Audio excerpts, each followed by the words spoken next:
the brave men who come to test themselves in a race that exists as a throwback to a lost heroic era.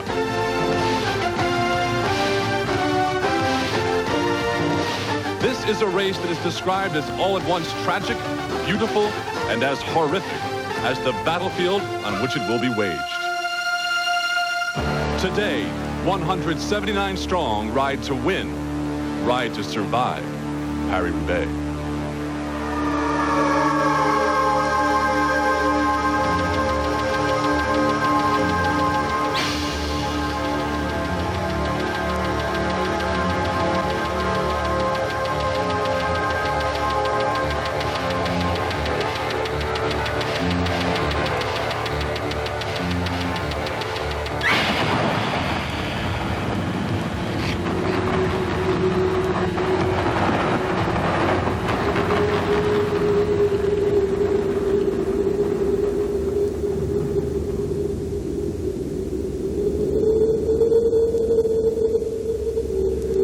It was 90 years ago when the cobblestone roads here in northern France first played host to this bike race they call Paris Roubaix. Hello everyone, I'm John Tesh, and it's our pleasure here on CBS Sports Saturday to be bringing you for the third straight year this greatest single-day bike race in the world. It is said that no cyclist can claim to have had a brilliant career without first winning Paris Roubaix. Maybe that's because this bike race is more like a war of attrition, a war against the elements, the rain, the mud, the sleet, and sometimes even the snow. And of course, war on cobblestones. This truly is l'enfer du Nord, the hell of the North.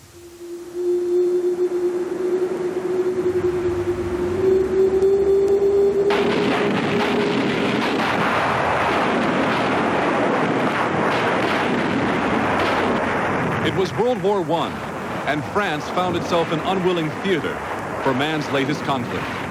Northern France, it seems, was custom-made for hosting war. And it's what World War I did to France's northern frontier that gave the area the name Hell of the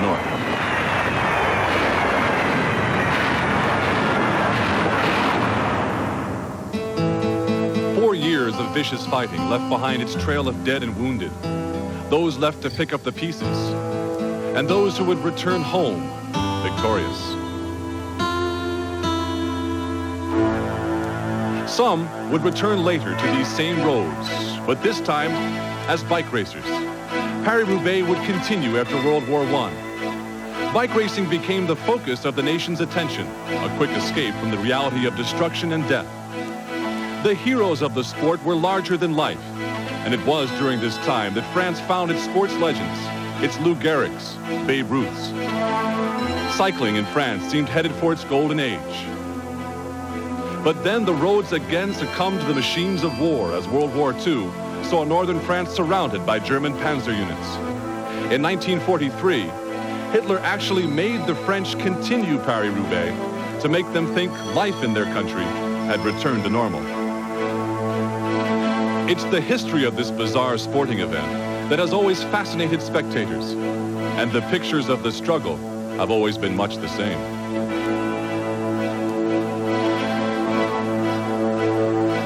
It's only fitting that France's heroes of sport should be cyclists with the ability to ride the infamous roads of the North. And one of the latest French sports heroes is an American, Greg LeMond.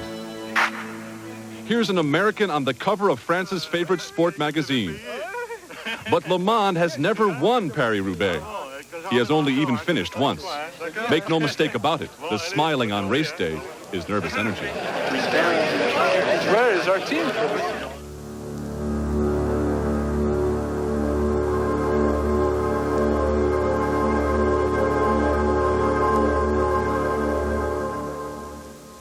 This edition of CBS Sports Saturday is sponsored by Bud Light. Everything else is just a light. Armor All. It's the finishing touch every time you wash your car. And by Canon Cameras. They make the tough shots simple.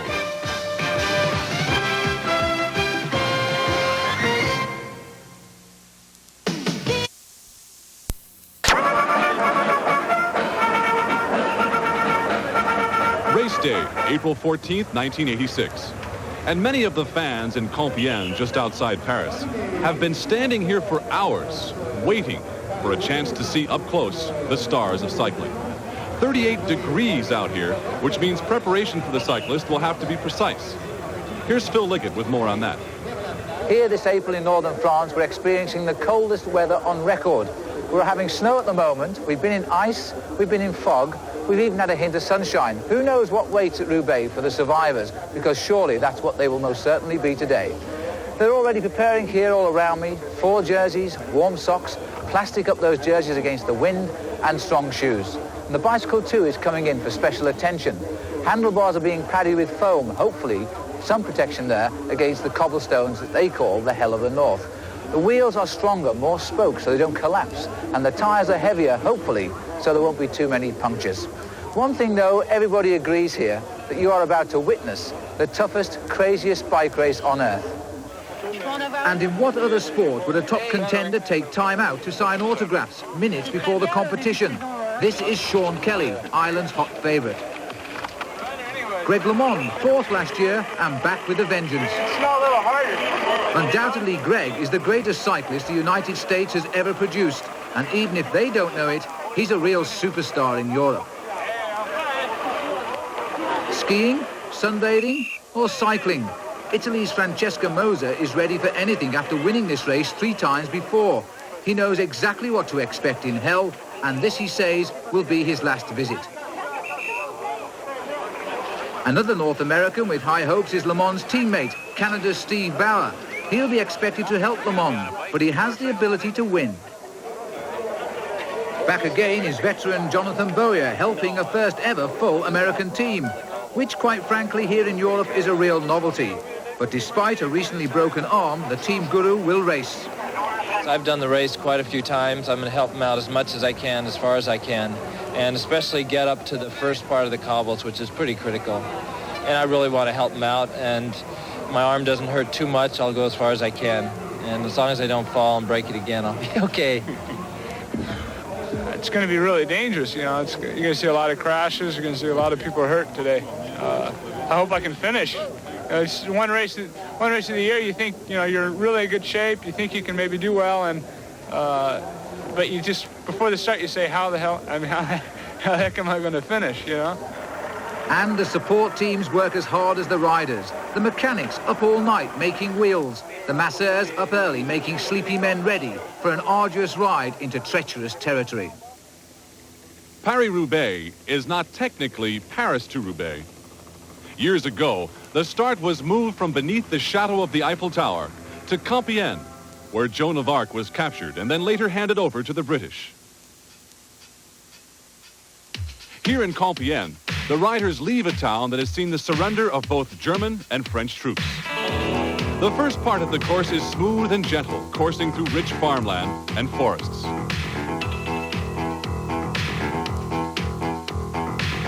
After 2 hours, still no cobblestones as the riders reach the industrial town of Saint-Quentin. Here, the tempo quickens. It's almost a tradition that the early crashes occur just outside of this town. Beyond Saint-Quentin and another 30 miles of flat roads. Here, the real racing begins as each athlete hustles to reach the cobblestones first. Being caught in the middle of a pack of 179 is an invitation to crash. Here in Salesh, after 90 miles, the cobblestones make their first appearance. And even this early on, the pack may be reduced by 1/3 as the horrendous collisions between bikes and cobbles soon begin. If you can survive the early mishaps, then you are presented with the challenge of the forest of Arenberg. Clearly, the worst cobbles are found here, the most chaos and the largest crowds. Make it through the forest? Well, you are still not likely to finish as you proceed past the coal mines, steel mills, and power plants of the industrial north. The roads here include more of the crash-producing stones. Now, the true masters of the cobbles begin to emerge. The few survivors who continue to ride with battered bodies and numb senses now must race each other. And it's an all-out sprint through the streets of Roubaix. The thousands of cycling fanatics along the finish line near the Belgian border cheer their favorites, who will have spent almost 7 hours slugging it out in this classic bicycle race. Paris Roubaix, 166 long miles. So now the riders roll out of Compiègne, the headquarters of the German army in the Franco-Prussian War. For the 84th time, they start on their journey that will be an adventure for some, a living nightmare for others.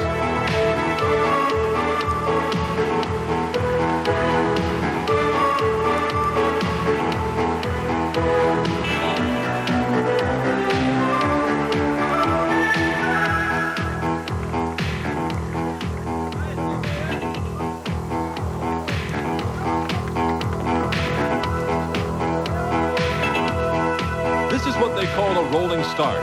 The riders parade out of Compiègne until the race director drops the flag, signaling the official start.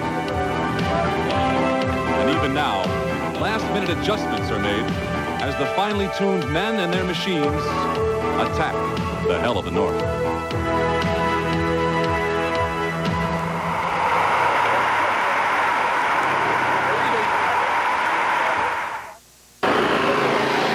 In Paris Roubaix this year, the feared cobblestones don't begin until after 90 miles have been covered.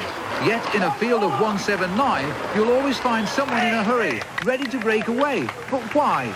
There are many reasons. Perhaps they think they can win. Well, if they do, they're daydreamers. More likely, the team captains like Lamond, Moser and Kelly have sent out their scouts to see if any of the real favourites can be drawn into action. It sometimes works. And in any case, it keeps the pace high, so no one gets an easy ride, even if the gap begins to grow.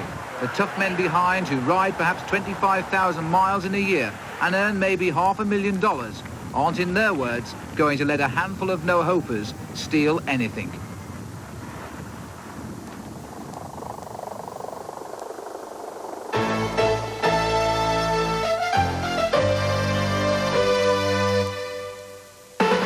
American Greg LeMond will not be counted among those without hope. Nor will Irishman Sean Kelly. Both LeMond and Kelly ride as quarterbacks on rival squads. Their multi-million-dollar racing teams have been put together to help only the stars. Sean Kelly has won this race before, and he is the undisputed king of the classics this year.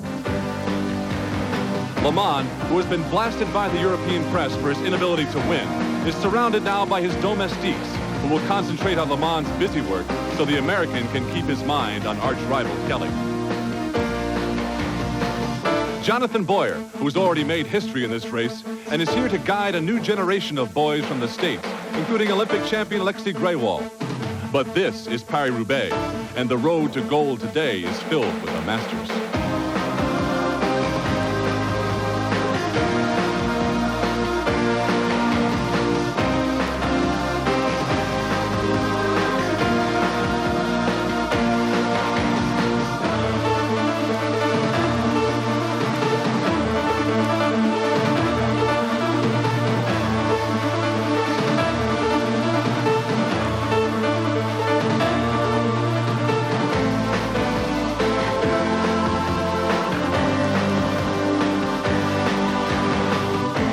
Francesco Moser, Italy's cycling virtuoso, rides as the most accomplished veteran in the race.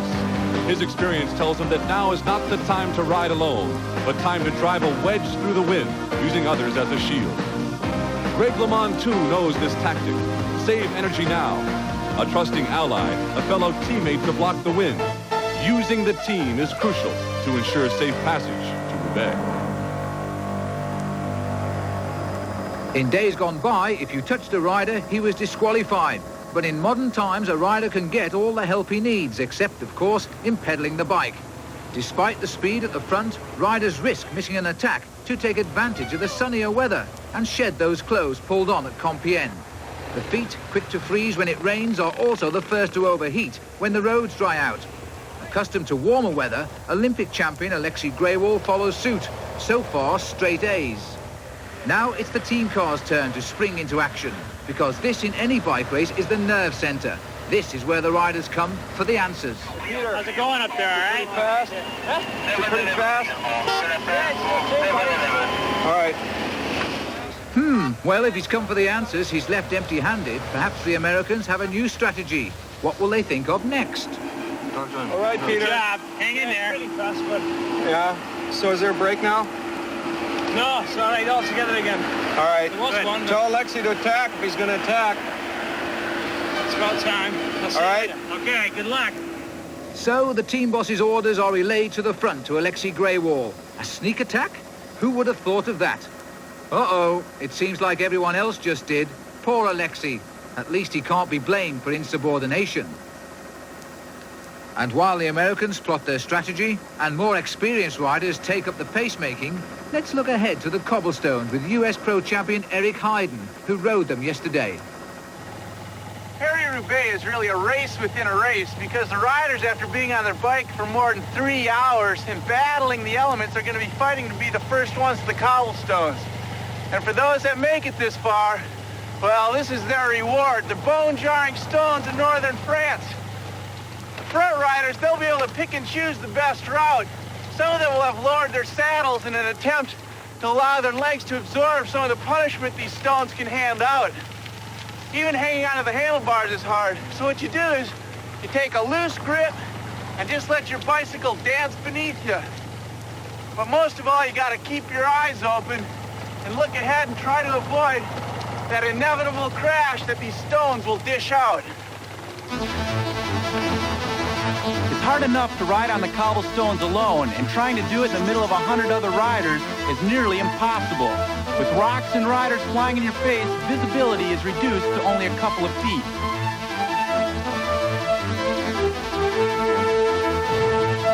Always at the front where they are paid to be, Steve Bauer, Francesco Moser, and Greg LeMond are paving the way in the lead where they know the risks of crashing are the least.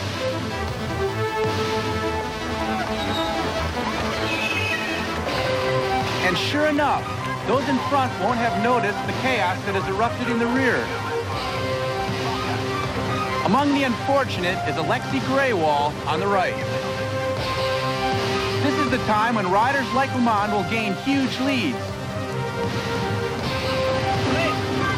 Push it! Push!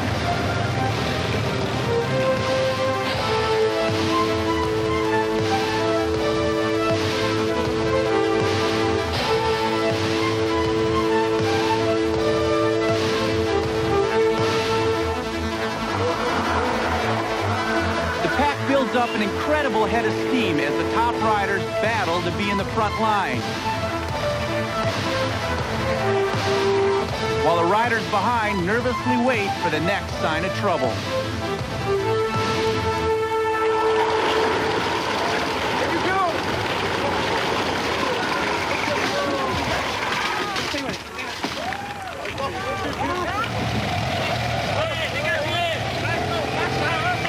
After the crashes, some of the bruised and battered will continue, and some will not.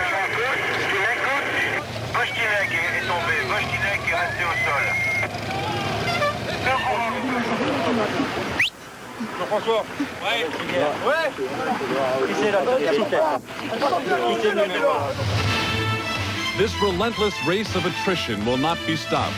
And now the pack has become a fiery comet, burning off the hapless and the helpless, not strong enough to hang on.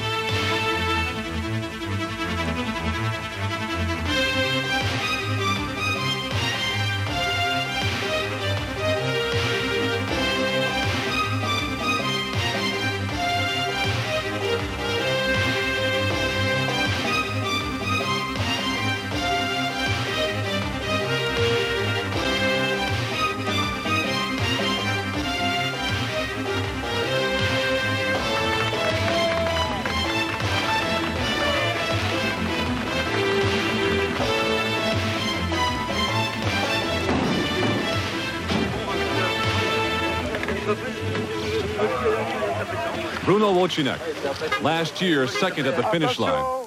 Today, first in the ambulance. Still no clear leader, and it's barely lunchtime in the hell of the north.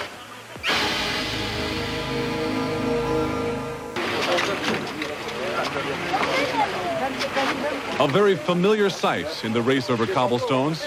End of the line miles before the finish.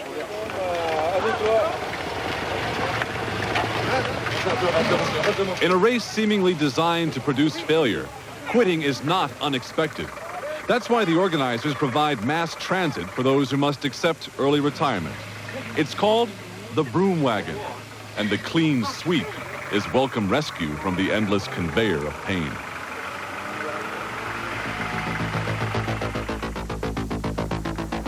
Taking advantage of all the confusion, Dutchman Joost Lammertink and Belgian Dirk de Wolf have decided to break away.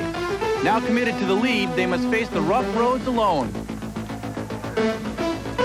Behind them, Sean Kelly, along with his team, is stalking like an animal who's worried less about the current leaders than when he'll make his move, or who behind may try to beat him to it.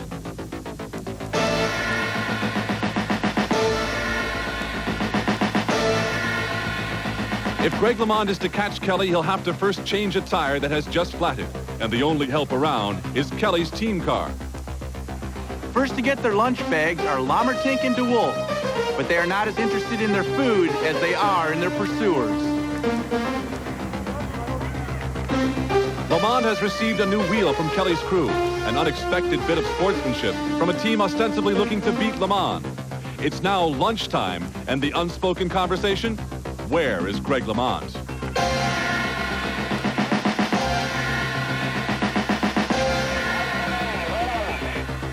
LeMond and the team car have finally found each other, but Greg's only use for it now is as a depository for his excess baggage. Sensing a wounded Greg LeMond, Kelly has begun whipping his teammates into a frenzy. LeMond has missed lunch and grabs a few precious morsels from the team car while not breaking cadence. If the American cannot soon make contact, his race will be over.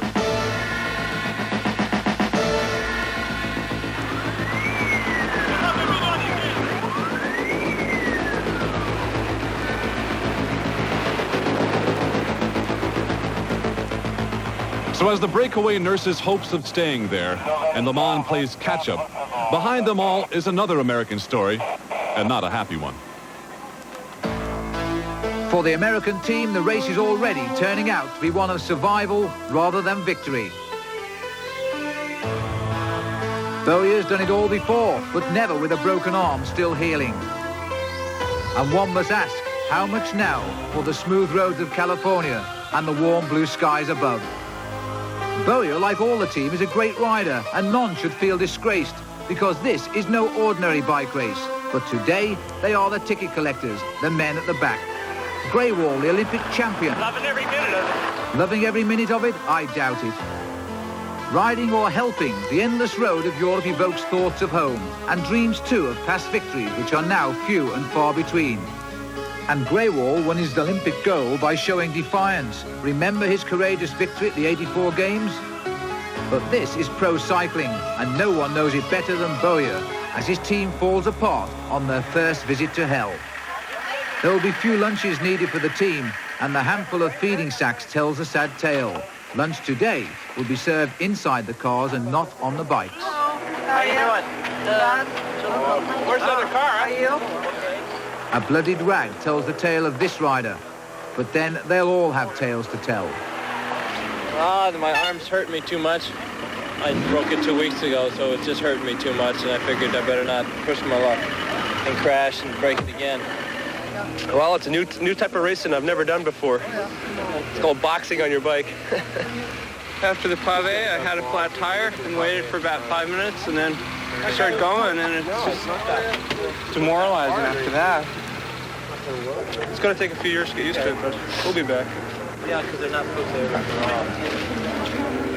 Did they get wet? Where can we sit out? No, it's just all right. You're either a contender at this point or you're not a contender. If you're not a contender, there's not a whole lot of reason to keep riding. Greg LeMond's contention is that he can win Paris Roubaix, and he's proved it by rejoining the pack. 74 miles outside Roubaix with the most devilish obstacle ahead.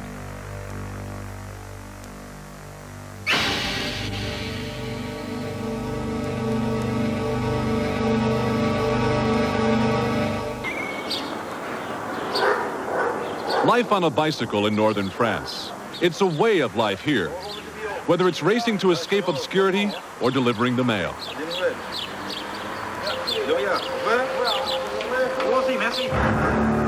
This is a part of France where carving out a living is long and hard work. Heavy industry borders an area called the Arenberg Forest. Since Roman times, the forest has been slowly whittled down to fuel the fires of progress.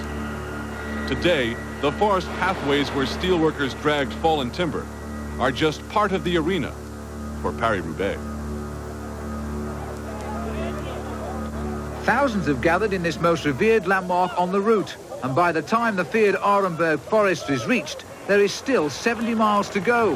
And two adventurers, Jos Lammertink from Holland and Dirk de Wolf from Belgium, are ahead. The pack is just 20 seconds behind, and this is the first real test of the race to Roubaix, the only road through the forest built by the Romans, and the organisers say with delight that the original stones are still here.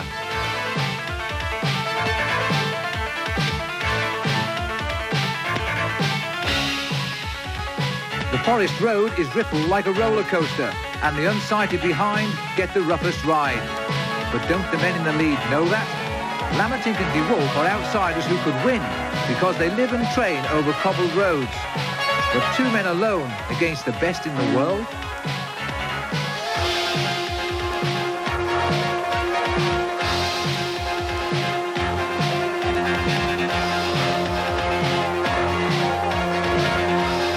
Those with ambition to win have trained over this road before the race began.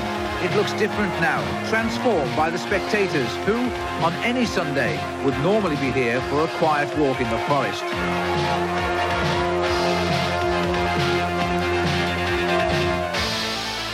The service cars, are they helping now or hindering on this narrow road? It will take just one rider to puncture and the whole convoy will block the way. People at the fun fair pay money for thrills like this, as the whole body vibrates to the rhythm of the cobbles.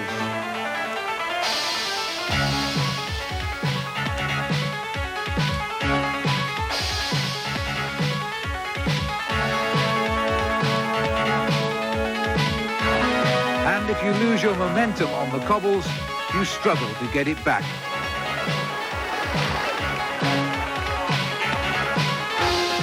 The high-speed chase over the pave makes the most ardent follower gasp with admiration. But the Dutch-Belgium tandem leaves the forest still ahead, and at least for a while, it's back to smoother roads. But it will take a while for the body to realise it and stop shaking. The organisers win again, and the Roman way has broken the field. You can pick a winner more easily now. He'll be in the first 20 men to leave the forest. Will it be Le Monde? Will it be Bauer, Kelly, or Francesca Moser, or someone else? Because they're all still there, waiting for the kill.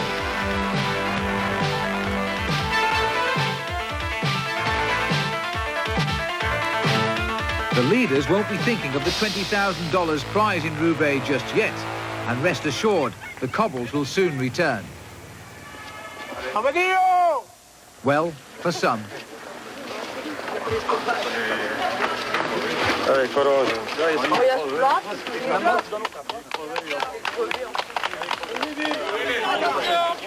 Smashed wheels, severed handlebars. The forest of Arenberg never disappoints those who wait to watch the damage it always leaves behind.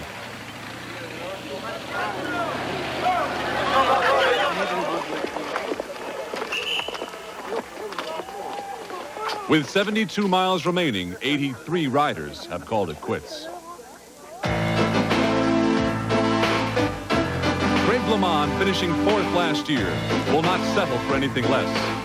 He's already overcome the hardship of a flat tire, and he is now within striking distance of the two-man breakaway up ahead. Sean Kelly wears number 1 because he won in 1984, and last year's winner, Marc Madio, is out with an injury. Now the strange alliance is formed. Kelly joins with arch rival Adrie van der Poel to put an end to the breakaway. And Lammertink and de Wolf are ready to surrender, behind the arrival of the elite.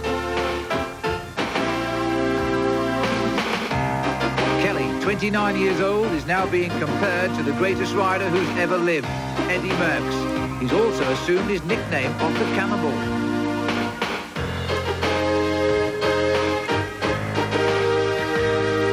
The group sweeps aside the escapers. Now watch for Kelly, 6 weeks into the new season, and he's already won 14 times. His will to win has made him a millionaire. And ahead, perhaps another road paved in gold. Greg LeMond's inability to win has made this race more than just a chance at a finish line payday. LeMond's reputation in Europe is becoming that of a man who does not know how to win. And as Kelly and LeMond absorb the breakaway, the battle lines are drawn.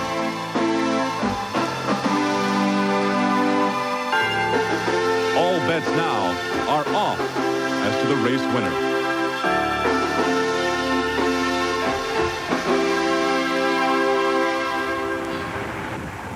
Up ahead, they listen and they wait in the cold and the mud for Paris Roubaix.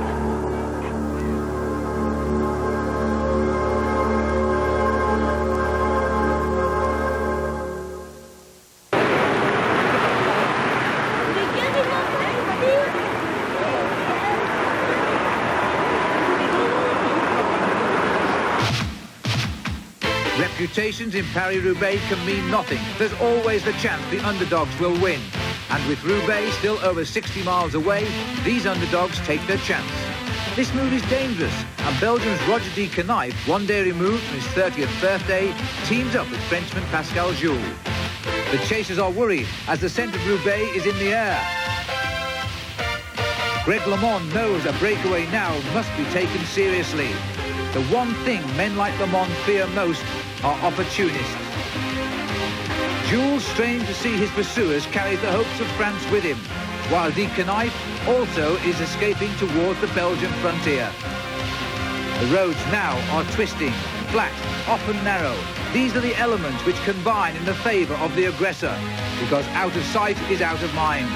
The shadow boxing is over. The pack behind becomes a single unit against a common enemy.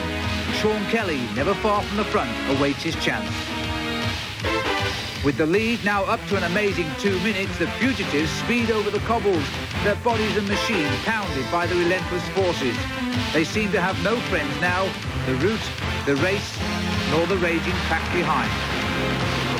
But the cobbles once more are having their say, and the race becomes a tangled mess of men fighting for survival and fighting for the lead. Racing at speeds of over 25 miles an hour over roads designed for animals, for Jules and de Canife, capture now will mean obscurity. Escape will mean considerable glory. Led by Francesco Moser and Sean Kelly, the train behind has at last found its engine. You can't bridge the gap between opportunism and ability. Capture now is inevitable. And if there is anyone who can capture a breakaway, it's the man with the lightning in his legs, Sean Kelly. An unlikely champion in a country that has produced only 2 other cycling stars in its history. Kelly competes today not only for himself and his team, but for his beloved country, Ireland. These angry roads are a million worlds away from this land that gave Kelly his roots. Sean Kelly grew up on a small farm in a house with a dirt floor. And like an inner-city boxer, he used the sport to break out of a life that would have occupied his time as a farmer or perhaps a bricklayer. His win in Paris Roubaix 2 years ago saw to it that Sean would never again be just an Irishman. But here is a man whose strong heritage and work ethic have kept him painfully shy and modest. No mean feat when there now exists a Sean Kelly Square in his hometown. Kelly now lives with his wife Linda in Belgium, where they rent a small apartment inside a house. You need no street signs to find Kelly's digs. The accolades chalked on the roadway outside his home clearly point the way. In the basement are hundreds of standing and hanging trophies, and one very special one, a cobblestone trophy that makes the racing for Sean all worthwhile. There's times when you say to yourself it is a bit crazy, but when you manage to win races and things like that, I think you forget all the hard points of it, and you just continue on. Today it's written on the cobblestones. Bravo, Sean Kelly.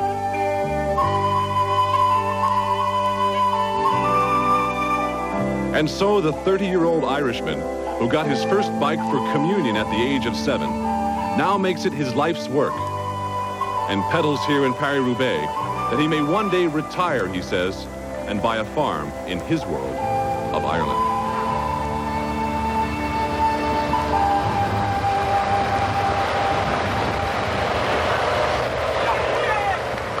On the roads with Kelly this day are two other expatriates of sorts, American Greg LeMond and Canadian Steve Bauer. It was Greg who first came here to this magic training land of Belgium, and Olympic silver medalist Bauer who soon followed. The two North Americans have been inseparable in their workouts ever since. Both have moved their families to Belgium, and the change has not always been easy for all involved. But both have remained determined to travel their cycling careers and their happiness with them. And LeMond is as popular with son Jeffrey as he is with the folks who always surround him on race day. But when all is said and done, it's still a day at the mill, and LeMond and Bauer put in at least 8 hours each day in the saddle.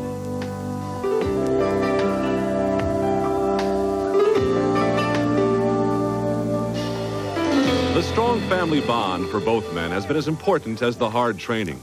But lately, Greg has not had an easy time at the office. In July's Tour de France, his family, his parents, and American viewers were shocked when a controversial decision by his French team may have prevented him from winning the Tour de France. LeMond was in tears, and he needs a win in Paris-Roubaix more than ever. It would really relieve a lot of pressure for the rest of the year. I think that one big victory like that, and it would end a lot of waiting for me to win the big one. And tomorrow's as big as you can get almost. So it would really, I mean, it would make my season that much easier, and make me more confident for the future races, and it would probably convince my team that, you know, I'm capable of being the best rider. Well, back in today's race, and with this war of attrition still snatching competitors from the ranks, Greg LeMond remains strong, determined, and still in a position to write his own front-page story here in Europe. In 27 miles, the tale will be told.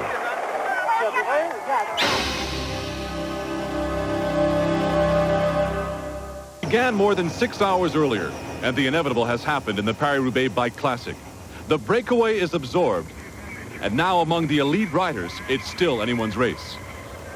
So now, who will win the world's greatest single-day bike race? Will it be past champion Irishman Sean Kelly, whose sprinting ability is now legend? Or Greg LeMond? Will he finally be able to shake that curse and win his first major classic? What of the Italian, the legend Francesco Moser, who rides today to capture a record 4th win? Or Olympic silver medalist Steve Bauer, the Canadian, who now finds himself in dire need of a wheel change? 16 miles from home, and Kelly, the winner 2 years ago, is where he is expected to be, in the lead. But he's not alone, and attention must focus on Moser, 3 times the winner. A 4th equals the record. But this year's race is different. The pack is unusually large. It's still anybody's race. And Kelly at the front is confused and concerned about the number of men still on the road to Roubaix. At last, Bauer gets his wheel, but 3 minutes after the leaders have sped by. The pack heads towards the finish, but with one conspicuous exception. Greg LeMond stopped on the roadside, his gears smashed, no help, no support. Where is his service car? Here especially to help LeMond. Deserted, alone, is it worth carrying on? Meanwhile, the race moves on, gaining an enormous 2 minutes on LeMond. And Bauer, trying to get back in the race, does he know his leader is also in trouble and stranded on the roadside? The pack, and there's still plenty of contenders, are out now to make the most of the 2 North American misfortunes. Kelly knows the rider he feared most is gone. The question now, can LeMond return? Having found his team car, Lamond has taken a new bike and is determined to get back in the race. Bauer arrives from behind. He'll be welcomed. But first, adjustments must be made and more time lost. Up ahead, Kelly's made his move. 3 riders go with him. Behind, and unbelievably, Lamond is still being detained by mechanical difficulties. Can he get back now, or is he fooling himself? And up ahead, there's a new obstacle. A closed railroad crossing, the only thing that can stop Paris Roubaix. Kelly is through and loses no time. Others filter and lose a few seconds. For sure, this race isn't over yet. And the train is coming, but how long is it? Is it the train of fortune or the emissary of the devil? Only time will tell.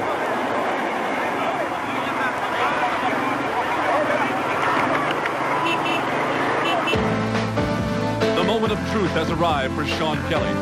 The cobblestones are gone. The time for maneuvering is over. And the Irishman can now concentrate on what he knows best, flat-out racing. But he's not alone. Behind Kelly's group is Greg LeMond. And with a 2-minute time deficit, neither speed nor maneuvering will help LeMond or teammate Steve Bauer.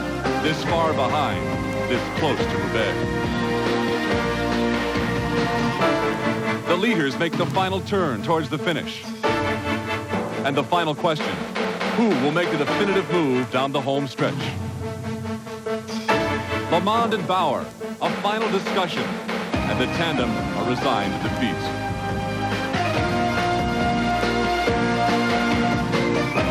The gallant Italian, Francesco Moser, continues to sprint with his heart, but his chances to make history with a 4th win are gone now. The man who 3 times dominated this elusive race has announced this will be his last, and the streets of Roubaix host Italy's superstar one last time. Back up front, and the first man to make the move is Belgian rider Ferdy van den Hout in white.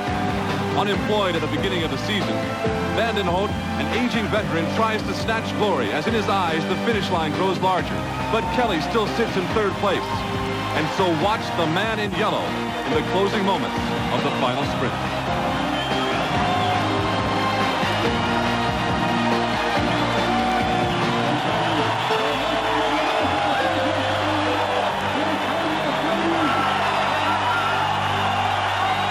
The farmer's son from Tipperary, Sean Kelly, and his win today ensures him the title, King of the Classics.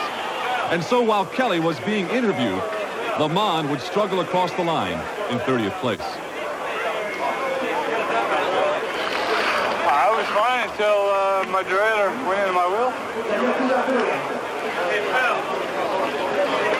I was in 2nd position on a really bad section, right on Kelly's wheel, and my derailleur went into my wheel, and I had to wait 2 minutes for a wheel change.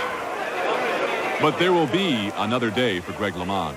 The final standings again, Sean Kelly wins his 2nd Paris-Roubaix, and Bob Roll in 55th becomes only the 3rd American ever to finish the race.